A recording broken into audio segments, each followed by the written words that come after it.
मेरे प्यारे देशवासियों, मन की बात में आप सभी का एक बार फिर बहुत बहुत स्वागत है। आज इस चर्चा को शुरू करते हुए मन मस्तिष्क में कितने ही भाव उमड़ रहे हैं।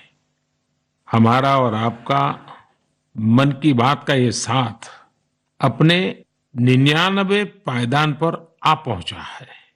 आमतौर पर हम सुनते हैं कि 99 का फेर बहुत कठिन होता है। क्रिकेट में तो नर्वस 90 को बहुत मुश्किल पड़ाव माना जाता है, लेकिन जहां भारत के जन जन के मन की बात हो, वहां की प्रेरणा ही कुछ और होती है। मुझे इस बात की भी खुशी है कि मन की बात के 100वें एपिसोड को लेकर देश के लोगों में बहुत उत्साह है। मुझे बहुत सारे संदेश मिल रहे हैं, फोन आ रहे हैं।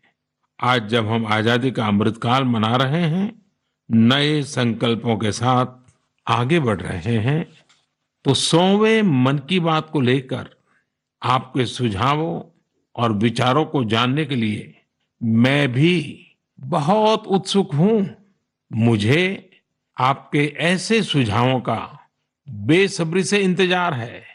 वैसे तो इंतजार हमेशा होता है, लेकिन इस बार ज्यादा है।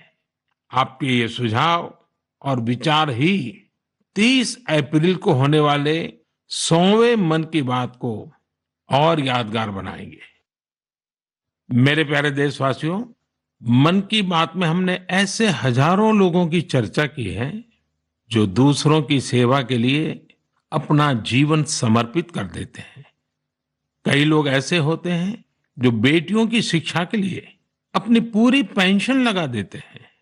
कोई अपने पूरे जीवन की कमाई पर्यावरण और जीव सेवा के लिए समर्पित कर देता है। हमारे देश में परमार्थ को इतना ऊपर रखा गया है कि दूसरों के सुख के लिए लोग अपना सर्वस्व दान देने में भी संकोच नहीं करते। इसलिए तो हमें बचपन से शिवी और दधीची जैसे देहदानियों की गाथाएं सुनाई जाती हैं। साथियों, आधुनिक मेडिकल साइंस के इस दौर में ऑर्गन डोनेशन किसी को जीवन देने का एक बहुत बड़ा माध्यम बन चुका है। कहते हैं, जब एक व्यक्ति मृत्यु के बाद अपना शरीर दान करता है तो उससे 8 से 9 लोगों को एक नया जीवन मिलने की संभावना बनती है। संतोष की बात है कि आज देश में ऑर्गन डोनेशन के प्रति जागरूकता भी बढ़ रही है। साल 2013 में हमारे देश में ऑर्गन डोनेशन के 5000 से भी कम केसेस थे, लेकिन 2022 में ये संख्या बढ़कर 15,000 से ज्यादा हो गई है। ऑर्गन डोनेशन करने वाले व्यक्तियों ने, उनके परिवार ने वाकई बहुत पुण्य का काम किया है। साथियों, मेरा बहुत समय से मन था कि मैं ऐसा पुण्य कार्य करने वाले लोगों के मन की बात जानूं और इसे देशवासियों के साथ भी शेयर करूं। इसलिए आज मन की बात में हमारे साथ एक प्यारी सी बिटिया, एक सुंदर गुड़िया के पिता और उनकी माताजी हमारे साथ जुड़ने जा रहे हैं। पिताजी का नाम है सुखबीर सिंह संधू जी और माताजी का नाम है सुप्रीत कौर जी। ये परिवार पंजाब के अमृतसर में रहते हैं। बहुत मन्नतों के बाद उन्हें एक बहुत सुंदर गुड़िया बिटिया हुई थी। घर के लोगों ने बहुत प्यार से उसका नाम रखा था अबाबत कौर। अबाबत का अर्थ दूसरे की सेवा से जुड़ा है, दूसरों का कष्ट दूर करने से जुड़ा है। अबाबत जब सिर्फ 39 दिन की थी, तभी वो ये दुनिया छोड़कर चली गई। लेकिन सुखबीर सिंह संधू जी और उनकी पत्नी सुप्रीत कौर जी ने, उनके परिवार ने बहुत ही प्रेरणादायी फैसला लिया। ये फैसला था 39 दिन की उम्र वाली बेटी के अंगदान का, ऑर्गन डोनेशन का।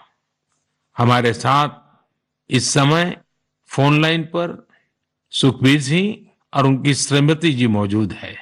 आइए उनसे बात करते हैं। सुखबीर जी नमस्ते। नमस्ते माननीय प्रधानमंत्री जी, सत श्री अकाल। सत श्री अकाल जी, सत श्री अकाल जी।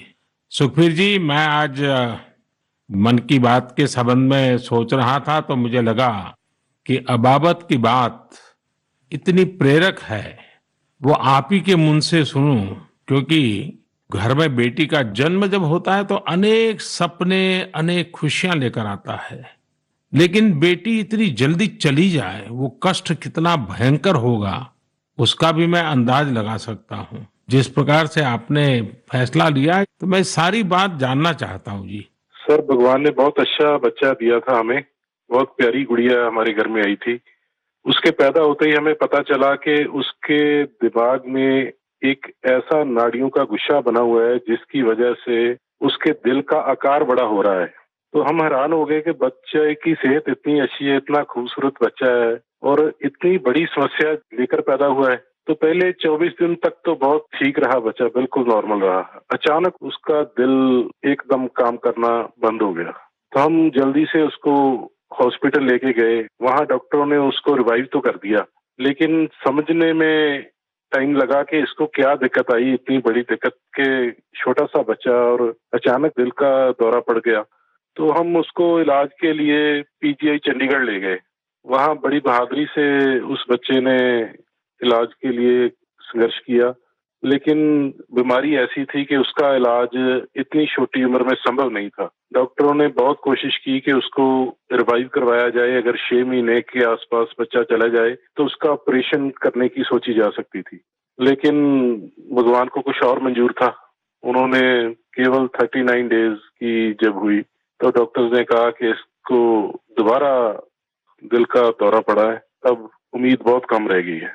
तो हम दोनों मियाँ बीवी रोते हुए इस निर्णय पे पहुंचे कि हमने देखा था उसको बहादुरी से जूझते हुए, बार बार ऐसे लग रहा था जैसे कि अब चला जाएगी, लेकिन फिर रिवाइव कर रही थी। तो हमें लगा कि इस बच्चे का यहाँ आने का कोई मकसद है। तो उन्होंने जब बिल्कुल ही जवाब दे दिया तो हम दोनों ने डिसाइड किया कि क्यों ना हम इस बच्चे के ऑर्गन डोनेट कर दें, शायद किसी और की जिंदगी में उजाला आ जाए। फिर हमने पीजीआई के जो एडमिनिस्ट्रेटिव ब्लॉक है उनमें संपर्क किया और उन्होंने हमें गाइड किया। इतने छोटे बच्चे के केवल किडनीज ही दी जा सकती हैं। परमात्मा ने हिम्मत दी, गुरु नानक साहब का फलसफा है, इसी सोच से हमने डिसीजन ले लिया जी। नहीं, गुरुओं ने जो शिक्षा दी है उसको आपने जी करके दिखाया जी। सुरप्रीत जी हैं क्या, उनसे बात हो सकती है? जी सर। हेलो। सुरप्रीत जी, मैं आपको प्रणाम करता हूँ। नमस्कार सर, नमस्कार सर। ये हमारे लिए बड़ी गर्व की बात है कि आप हमसे बात कर रहे हैं। आपने इतना बड़ा काम किया है और मैं मानता हूँ देश ये सारी बातें जब सुनेगा तो बहुत लोग किसी की जिंदगी बचाने के लिए आगे आएंगे। अबाबत का ये योगदान है, ये बहुत बड़ा है जी। सर, ये भी गुरु नानक पातशाह जी की शायद बख्शिश थी कि उन्होंने हिम्मत दी ऐसा डिसीजन लेने में। गुरुओं की कृपा के बिना तो कुछ हो ही नहीं सकता जी। बिल्कुल सर, बिल्कुल। सुखबीर जी, जब आप अस्पताल में होंगे और ये हिला देने वाला समाचार जब डॉक्टर ने आपको दिया, उसके बाद भी आपने स्वस्थ मन से, आपने और आपकी श्रीमती जी ने इतना बड़ा निर्णय किया। गुरुओं की सीख तो है ही है, आपके मन में इतना बड़ा उदार विचार, और सचमुच में अबाबत का जो अर्थ सामान्य भाषा में कहे तो मददगार होता है, ये काम कर दिया। ये उस पल को मैं सुनना चाहता हूँ जी। सर, एक्चुअली हमारे एक फैमिली फ्रेंड है प्रिया जी, उन्होंने अपने ऑर्गन डोनेट किए थे। उनसे भी हमें प्रेरणा मिली। तो उस समय तो हमें लगा कि शरीर जो है पंच तत्व में विलीन हो जाएगा। जो कोई बिछड़ जाता है, चला जाता है, तो उसका शरीर को जला दिया जाता है या दबा दिया जाता है। लेकिन अगर उसके ऑर्गन किसी के काम आ जाए तो ये भले का ही काम है। और उस समय हमें और गर्व महसूस हुआ जब डॉक्टर्स ने ये बताया हमें कि आपकी बेटी इंडिया की यंगेस्ट डोनर बनी है जिसके ऑर्गन सक्सेसफुली ट्रांसप्लांट हुए। तो हमारा सर गर्व से ऊंचा हो गया कि जो नाम हम अपने पेरेंट्स का इस उम्र तक नहीं कर पाए, एक छोटा सा बच्चा आके इतने दिनों में हमारा नाम ऊंचा कर गया। और इससे और बड़ी बात है कि आज आपसे बात हो रही है इस विषय पे, हम प्राउड फील कर रहे हैं। सुखबीर जी, आज आपकी बेटी का सिर्फ एक अंग जीवित है ऐसा नहीं है। आपकी बेटी मानवता की अमर गाथा की अमर यात्री बन गई है। अपने शरीर के अंश के जरिए वो आज भी उपस्थित है। इस नेक कार्य के लिए मैं आपकी, आपकी श्रीमती जी की, आपके परिवार की सराहना करता हूं। Thank you sir. साथियों, ऑर्गन डोनेशन के लिए सबसे बड़ा जज्बा यही होता है कि जाते जाते भी किसी का भला हो जाए, किसी का जीवन बच जाए। जो लोग ऑर्गन डोनेशन का इंतजार करते हैं वो जानते हैं कि इंतजार का एक एक पल गुजरना कितना मुश्किल होता है। और ऐसे में जब कोई अंगदान या देहदान करने वाला मिल जाता है तो उसमें ईश्वर का स्वरूप ही नजर आता है। झारखंड की रहने वाली स्नेहलता चौधरी जी भी ऐसी ही थी, जिन्होंने ईश्वर बनकर दूसरों को जिंदगी दी। 63 वर्ष की स्नेहलता चौधरी जी अपना हार्ट, किडनी और लीवर दान करके गई। आज मन की बात में उनके बेटे भाई अभिजीत चौधरी जी हमारे साथ हैं। आइए उनसे सुनते हैं। अभिजीत जी नमस्कार। प्रणाम सर। अभिजीत जी, आप एक ऐसी माँ के बेटे हैं जिसने आपको जन्म देकर एक प्रकार से जीवन तो दिया ही, लेकिन और जो अपनी मृत्यु के बाद भी आपकी माता जी कई लोगों को जीवन दे करके गई। एक पुत्र के नाते अभिजीत आप जरूर गर्व अनुभव करते होंगे। हाँ जी सर। आप अपनी माताजी के बारे में जरा बताइए, किन परिस्थितियों में ऑर्गन डोनेशन का फैसला लिया गया? मेरी माता जी सरायकेला बोल के एक छोटा सा गांव है झारखंड में, वहाँ पे मेरे मम्मी पापा दोनों रहते हैं। ये पिछले 25 साल से लगातार मॉर्निंग वॉक करती थी और अपने हैबिट के अनुसार सुबह 4 बजे अपने मॉर्निंग वॉक के लिए निकली थी। उस समय एक मोटरसाइकिल वाले ने इनको पीछे से धक्का मारा और वो उसी समय गिर गई, जिससे उनको सर पे बहुत ज्यादा चोट लगा। तुरंत हम लोगों ने उनको सदर अस्पताल सरायकेला ले गए, जहाँ डॉक्टर साहब ने उनकी मरहम पट्टी की, पर खून बहुत निकल रहा था और उनको कोई सेंस नहीं था। तुरंत हम लोगों ने उनको टाटा मेन हॉस्पिटल लेके चले गए। वहाँ उनकी सर्जरी हुई। 48 घंटे के ऑब्जर्वेशन के बाद डॉक्टर साहब ने बोला कि वहाँ पे चांसेस बहुत कम है। फिर हमने उनको एयरलिफ्ट करके एम्स दिल्ली लेके आए हम लोग। यहाँ पे उनकी ट्रीटमेंट हुई तकरीबन 7-8 दिन। उसके बाद पोजीशन ठीक था। एक दिन उनका ब्लड प्रेशर काफी गिर गया। उसके बाद पता चला उनकी ब्रेन डेथ हो गई है। तब फिर डॉक्टर साहब हमें प्रोटोकॉल के हिसाब ब्रीफ कर रहे थे ऑर्गन डोनेशन के बारे में। हम अपने पिताजी को शायद ये नहीं बता पाते कि ऑर्गन डोनेशन टाइप का भी कोई चीज होता है, क्योंकि हमें लगा वो उस बात को एब्जॉर्ब नहीं कर पाएंगे। तो उनके दिमाग से हम ये निकालना चाहते थे कि ऐसा कुछ चल रहा है। जैसे हमने उनको बोला कि ऑर्गन डोनेशन की बातें चल रही है, तब उन्होंने बोला कि नहीं नहीं, ये मम्मी का बहुत मन था और हमें ये करना है। हम काफी निराश थे उस समय तक, जब तक हमें ये पता चला था कि मम्मी नहीं बच सकेगी। पर जैसे ही ये ऑर्गन डोनेशन वाला डिस्कशन चालू हुआ, वो निराशा एक बहुत ही पॉजिटिव साइड चला गया और हम काफी अच्छे, एक बहुत ही पॉजिटिव एनवायरनमेंट में आ गए। उसको करते करते फिर हम लोग रात में 8 बजे काउंसलिंग हुई। दूसरे दिन हम लोगों ने ऑर्गन डोनेशन किया। इसमें मम्मी का एक सोच बहुत बड़ा था कि पहले वो काफी नेत्रदान और इन चीजों में, सोशल एक्टिविटीज में ये बहुत एक्टिव थी। शायद यही सोच को लेकर के ये इतना बड़ा चीज हम लोग कर पाए। और मेरे पिताजी का जो डिसीजन मेकिंग था इस चीज के बारे में, इस कारण से ये चीज हो पाया। कितने लोगों को काम आया अंग? इनका हार्ट, 2 किडनी, लिवर और दोनों आंख, ये डोनेशन हुआ था। तो 4 लोगों की जान और 2 जनों को आंख मिला है। अभिजीत जी, आपके पिताजी और माताजी दोनों नमन के अधिकारी हैं। मैं उनको प्रणाम करता हूँ। और आपके पिताजी ने इतने बड़े निर्णय में आप परिवारजनों का नेतृत्व किया, ये वाकई बहुत ही प्रेरक है। और मैं मानता हूं कि माँ तो माँ ही होती है, माँ एक अपने आप में प्रेरणा भी होती है, लेकिन माँ जो परंपराएं छोड़ करके जाती है, वो पीढ़ी दर पीढ़ी एक बहुत बड़ी ताकत बन जाती है। अंगदान के लिए आपकी माता जी की प्रेरणा आज पूरे देश तक पहुंच रही है। मैं आपके इस पवित्र कार्य और महान कार्य के लिए आपके पूरे परिवार को बहुत बहुत बधाई देता हूं। अभिजीत जी धन्यवाद जी, और आपके पिताजी को हमारे प्रणाम जरूर कह देना। जरूर जरूर, थैंक यू।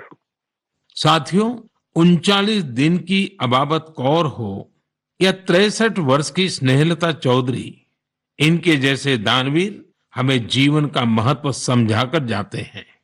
हमारे देश में आज बड़ी संख्या में ऐसे जरूरतमंद है जो स्वस्थ जीवन की आशा में किसी ऑर्गन डोनेट करने वाले का इंतजार कर रहे हैं।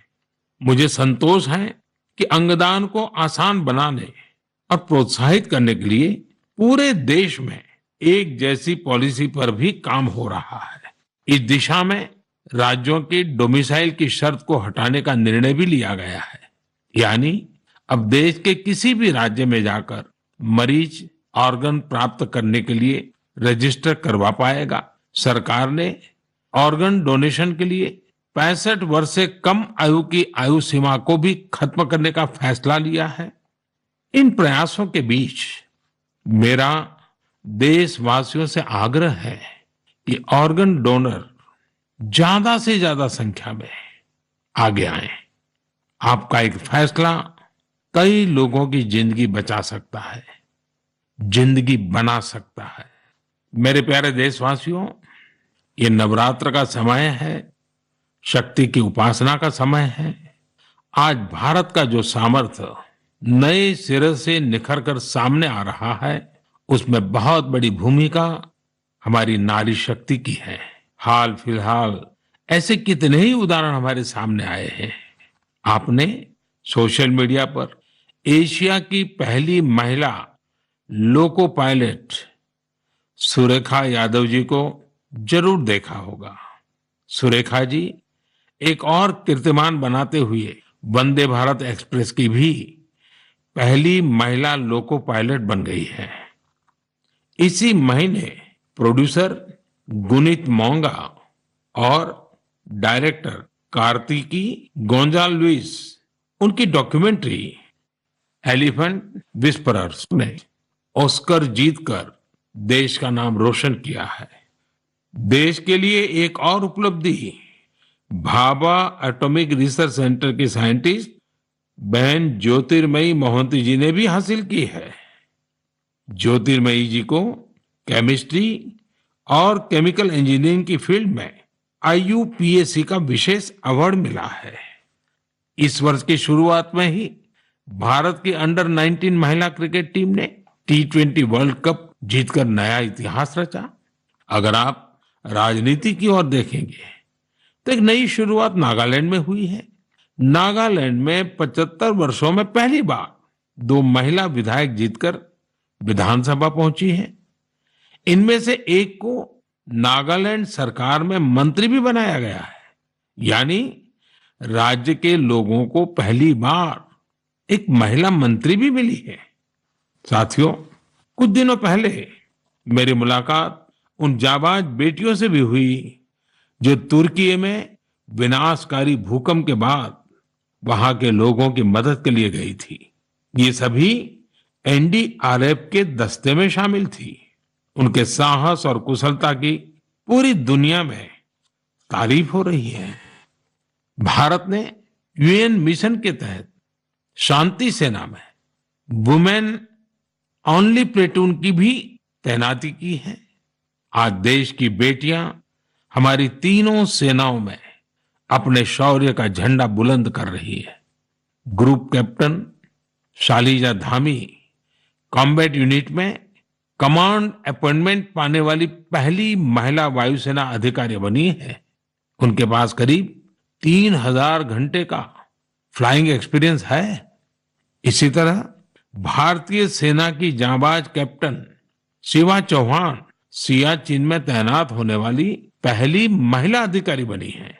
सियाचिन में जहां पारा -60 डिग्री तक चला जाता है, वहां शिवा 3 महीनों के लिए तैनात रहेगी। साथियों, यह लिस्ट इतनी लंबी है कि यहां सबकी चर्चा करना भी मुश्किल है। ऐसी सभी महिलाएं, हमारी बेटियां आज भारत और भारत के सपनों को ऊर्जा दे रही हैं। नारी शक्ति की ये ऊर्जा ही विकसित भारत की प्राणवायु है। मेरे प्यारे देशवासियों, इन दिनों पूरे विश्व में स्वच्छ ऊर्जा रिन्यूएबल एनर्जी की खूब बात हो रही है। मैं जब विश्व के लोगों से मिलता हूं तो वो इस क्षेत्र में भारत की अभूतपूर्व सफलता की जरूर चर्चा करते हैं। खासकर भारत सोलर एनर्जी के क्षेत्र में जिस तेजी से आगे बढ़ रहा है वो अपने आप में एक बहुत बड़ी उपलब्धि है। भारत के लोग तो सदियों से सूर्य से विशेष रूप से नाता रखते हैं।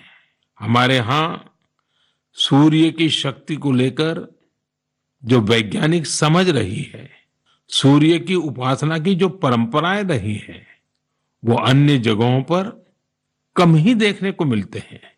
मुझे खुशी है कि आज हर देशवासी सौर ऊर्जा का महत्व भी समझ रहा है और क्लीन एनर्जी में अपना योगदान भी देना चाहता है। सबका प्रयास की यही स्पिरिट आज भारत के सोलर मिशन को आगे बढ़ा रही है। महाराष्ट्र के पुणे में ऐसे ही एक बेहतरीन प्रयास ने मेरा ध्यान अपनी ओर खींचा है।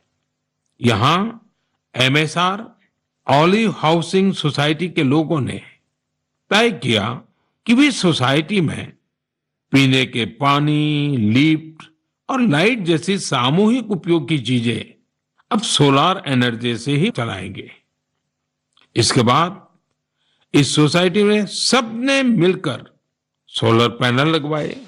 आज इन सोलर पैनल से हर साल करीब 90,000 किलोवाट आवर बिजली पैदा हो रही है। इससे हर महीने लगभग 40,000 रुपए की बचत हो रही है। इस बचत का लाभ सोसाइटी के सभी लोगों को हो रहा है। साथियों, पुणे की तरह ही दमन दीव में जो दीव है, जो एक अलग जिला है, वहां के लोगों ने भी एक अद्भुत काम करके दिखाया है। आप जानते ही होंगे कि दीव सोमनाथ के पास है। दीव भारत का पहला ऐसा जिला बना है जो दिन के समय सभी जरूरतों के लिए 100% क्लीन एनर्जी का इस्तेमाल कर रहा है। दीव की इस सफलता का मंत्र भी सबका प्रयास ही है। कभी यहां बिजली उत्पादन के लिए संसाधनों की चुनौती थी। लोगों ने इस चुनौती के समाधान के लिए सोलर एनर्जी को चुना। यहां बंजर जमीन और कई बिल्डिंग्स पर सोलर पैनल्स लगाए गए। इन पैनल से दीव में दिन के समय जितनी बिजली जरूरत होती है उससे ज्यादा बिजली पैदा हो रही है। इस सोलर प्रोजेक्ट से बिजली खरीद पर खर्च होने वाले करीब 52 करोड़ रुपए भी बचे हैं। इससे पर्यावरण की भी बड़ी रक्षा हुई है। साथियों, पुणे और दीव उन्होंने जो कर दिखाया है, ऐसे प्रयास देश भर में कई और जगहों पर भी हो रहे हैं। इनसे पता चलता है कि पर्यावरण और प्रकृति को लेकर हम भारतीय कितने संवेदनशील हैं और हमारा देश किस तरह भविष्य की पीढ़ी के लिए बहुत जागृत है। मैं इस तरह के सभी प्रयासों की हृदय से सराहना करता हूं। मेरे प्यारे देशवासियों, हमारे देश में समय के साथ स्थिति परिस्थितियों के अनुसार अनेक परंपराएं विकसित होती है।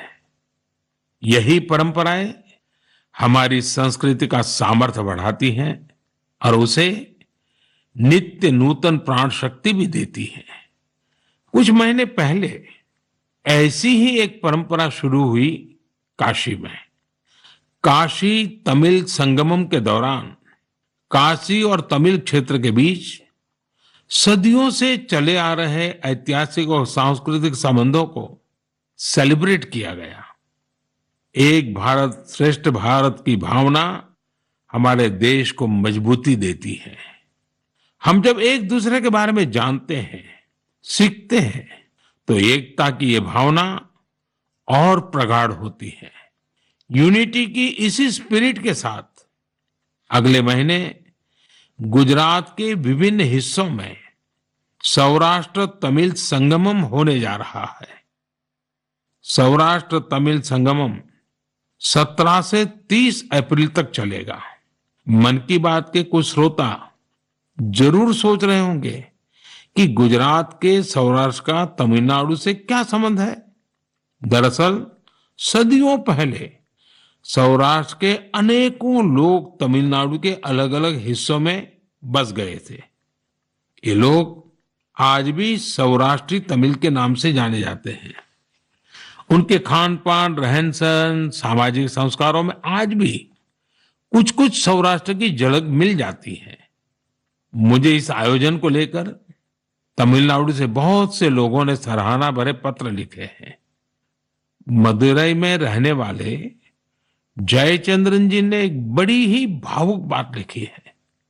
उन्होंने कहा है कि 1000 साल के बाद पहली बार किसी ने सौराष्ट्र तमिल के रिश्तों के बारे में सोचा है। सौराष्ट्र से तमिलनाडु आकर के बसे हुए लोगों को पूछा है। जयचंद्रन जी की बातें हजारों तमिल भाई बहनों की अभिव्यक्ति है। साथियों, मन की बात के श्रोताओं को मैं असम से जुड़ी हुई एक खबर के बारे में बताना चाहता हूं। ये भी एक भारत श्रेष्ठ भारत की भावना को मजबूत करती है। आप सभी जानते हैं कि हम वीर लासित बोरफुकन जी की 400वीं जयंती मना रहे हैं। वीर लासित बोरफुकन ने अत्याचारी मुगल सल्तनत के हाथों से गुवाहाटी को आजाद करवाया था।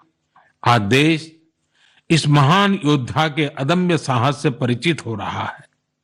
कुछ दिन पहले लासित बोरफुकन के जीवन पर आधारित निबंध लेखन का एक अभियान चलाया गया था। आपको यह जानकर आश्चर्य होगा कि इसके लिए करीब 45 लाख लोगों ने निबंध भेजे। आपको ये जानकर भी खुशी होगी कि अब यह एक गिनीज रिकॉर्ड बन चुका है।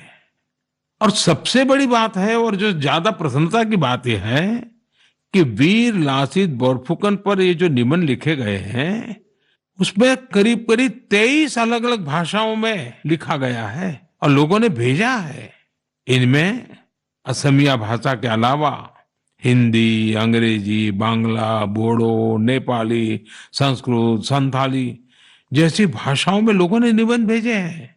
मैं इस प्रयास का हिस्सा बने सभी लोगों की हृदय से प्रशंसा करता हूं। मेरे प्यारे देशवासियों, जब कश्मीर या श्रीनगर की बात होती है तो सबसे पहले हमारे सामने उसकी वादियां और डल झील की तस्वीर आती है। हम में से हर कोई डल झील के नजारों का लुत्फ उठाना चाहता है, लेकिन डल झील में एक और बात खास है। डल झील अपने स्वादिष्ट लोटस स्टेम्स, कमल के तनों या कमल ककड़ी के लिए भी जानी जाती है। कमल के तनों को देश में अलग अलग जगह अलग अलग नाम से जानते हैं। कश्मीर में इन्हें नादरू कहते हैं। कश्मीर के नादरू की डिमांड लगातार बढ़ रही है।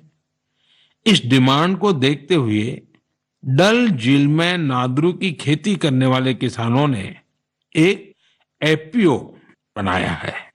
इस एफपीओ में करीब 250 किसान शामिल हुए हैं। आज ये किसान अपने नादरू को विदेशों तक भेजने लगे हैं। अभी कुछ समय पहले ही इन किसानों ने 2 खेप यूएई भेजी है। ये सफलता कश्मीर का नाम तो कर ही रही है, साथ ही इससे सैकड़ों किसानों की आमदनी भी बढ़ी है। साथियों, कश्मीर के लोगों का कृषि से ही जुड़ा हुआ ऐसा ही एक और प्रयास इन दिनों अपनी कामयाबी की खुशबू फैला रहा है। आप सोच रहे होंगे कि मैं कामयाबी की खुशबू क्यों बोल रहा हूं।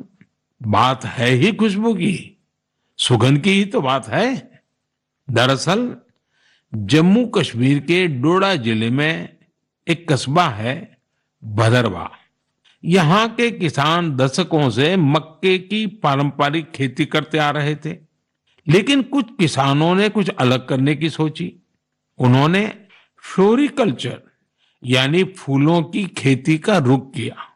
आज यहाँ के करीब 2500 किसान, 2500 किसान लेवेंडर की खेती कर रहे हैं।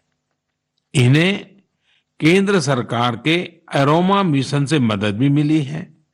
इस नई खेती ने किसानों की आमदनी में बड़ा इजाफा किया है और आज लेवेंडर के साथ साथ इनकी सफलता की खुशबू भी दूर दूर तक फैल रही है। साथियों, जब कश्मीर की बात हो, कमल की बात हो, फूल की बात हो, सुगंध की बात हो, तो कमल के फूल पर विराजमान रहने वाली मां शारदा का स्मरण आना बहुत स्वाभाविक है। कुछ दिन पूर्व ही कुपवाड़ा में मां शारदा के भव्य मंदिर का लोकार्पण हुआ है। ये मंदिर उसी मार्ग पर बना है जहां से कभी शारदा पीठ के दर्शनों के लिए जाया करते थे। स्थानीय लोगों ने इस मंदिर के निर्माण में बहुत मदद की है। मैं जम्मू कश्मीर के लोगों को इस शुभ कार्य के लिए बहुत बहुत बधाई देता हूं। मेरे प्यारे देशवासियों, इस बार मन की बात में बस इतना ही। अगली बार आपसे मन की बात के 100वें एपिसोड में मुलाकात होगी। आप सभी अपने सुझाव जरूर भेजिए। मार्च के इस महीने में हम होली से लेकर नवरात्रि तक कई पर्व और त्योहारों में व्यस्त रहे हैं।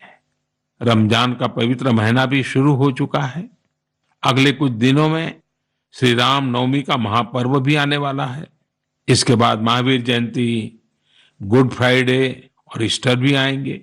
अप्रैल के महीने में हम भारत के 2 महान विभूतियों की जयंती भी मनाते हैं। ये 2 महापुरुष हैं महात्मा ज्योतिबा फुले और बाबा साहब आम्बेडकर। इन दोनों ही महापुरुषों ने समाज में भेदभाव मिटाने के लिए अभूतपूर्व योगदान दिया। आज आजादी के अमृतकाल में हमें ऐसी महान विभूतियों से सीखने और निरंतर प्रेरणा लेने की जरूरत है। हमें अपने कर्तव्यों को सबसे आगे रखना है। साथियों, इस समय कुछ जगहों पर कोरोना भी बढ़ रहा है, इसलिए आप सभी को एहतियात बरतनी है, स्वच्छता का भी ध्यान रखना है। अगले महीने मन की बात के 100वें एपिसोड में हम लोग फिर मिलेंगे। तब तक के लिए मुझे विदा दीजिए। धन्यवाद। नमस्कार।